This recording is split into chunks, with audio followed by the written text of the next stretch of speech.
ল্যাট্রিনের ভিতরে খাই, ঘুমাই, থাকি, আমার ঘর বাড়ি নাই। লক্ষ্মী রানী এখন থাকেন টয়লেটে। মাগুরার মোহাম্মদপুর উপজেলা পরিষদের অর্থায়নে নির্মিত 2 কক্ষের পাবলিক টয়লেটের একটি কক্ষে চলে তার রান্না, খাওয়া ও রাত্রিযাপন। উপজেলা সদরের সোনালী ব্যাংকের পাশে এই পাবলিক টয়লেট। সেখানে গেলেই দেখা যাবে লক্ষ্মী রানীর এই চিত্র। দীর্ঘদিন ধরে এখানেই আছে, সেখানেই দেখছি যে খাওয়া দাওয়া করে, এখানেই থাকে, তার কোনো ঘরবাড়ি নেই। আসলে এটা একটা অমানবিক ব্যাপার। আমরা সবাই মিলে যদি সমাজের সবাই মিলে তার জন্য একটা ঘরবাড়ির ব্যবস্থা করতে পারি, তার জন্য অনেক উপকার।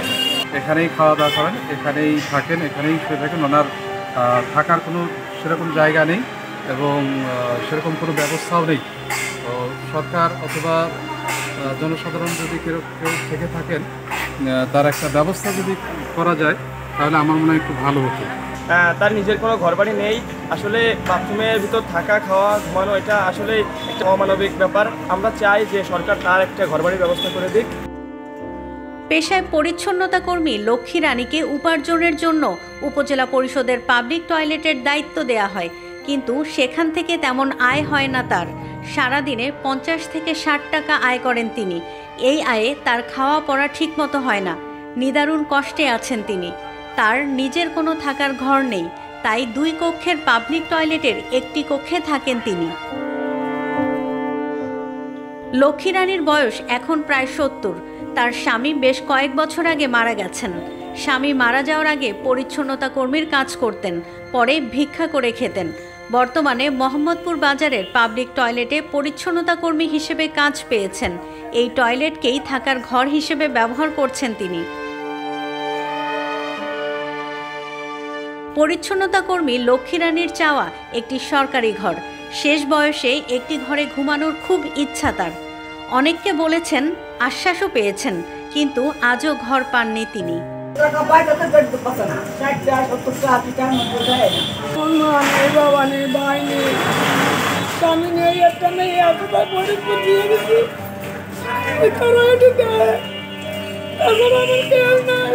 আমি ল্যাট্রিনের ভিতরে খাই, ঘুমাই, থাকি, আমার ঘর বাড়ি নাই। আমি এই জায়গায় থাকি, সরকার আমার একটা ঘর দিই। মোহাম্মদপুর উপজেলা নির্বাহী অফিসার পলাশ মণ্ডল মোবাইল ফোনে জানান, লক্ষ্মী রানীর আয়ের জন্য উপজেলা পরিষদ থেকে একটি পাবলিক টয়লেটে পরিচ্ছন্নতা কর্মীর কাজ দেওয়া হয়েছে তাকে। তার ঘরের বিষয়টি শিগগিরই সমাধান হবে বলে আশা করছেন তিনি। মাগুরা থেকে শাহিন আনোয়ারের তথ্য ও ভিডিও নিয়ে রিপোর্ট risingBD.com।